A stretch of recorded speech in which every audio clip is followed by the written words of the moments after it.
Hi everyone, এখন সন্ধ্যা হয়ে গেছে। ছেলের আবদার, সে পাস্তা খাবে। তোমরা তো জানোই বাচ্চাদের বায়না, রোজ একটা নিত্য নতুন কিছু বানিয়ে দাও। আমার মতো যারা মা আছো তারা তো রিলেট করতেই পারছো। চলো এখন বেশি কথা না বলে পাস্তা করতে শুরু করি। প্যানে সাদা তেল দিয়ে দিলাম,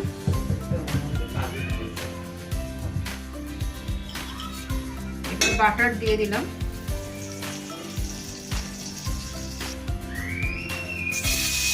রসুন দিলাম। রসুন দিয়ে কিছুটা নাড়াচাড়া করবো। আমি একদম ইজি প্রসেসে করি যাতে খুব তাড়াতাড়ি হয়ে যায়। এবার পেঁয়াজ দেবো, গাজর, ক্যাপসিকাম এগুলো সব দিয়ে দিলাম। ভেজিটেবলসগুলো, ভেজিটেবলস তো বাচ্চারা খায় না, এইভাবে করে তো দিলে তাও একটু খাবে, তাই দেবো। ভেজিটেবলসগুলোকে তো ভালো করে ভেজে দিই, দিয়ে দিলাম। পাস্তাটা দিয়ে জাস্ট একটু নাড়াচাড়া করবো। এবার পাস্তা সসটা দিয়ে দিলাম, একটু বেশি করেই দেবো। এবার পুরো পাস্তা মশলাটাই দিয়ে দেবো, এটাই হচ্ছে আসল, যাতে টেস্টটা খুব ভালো হবে।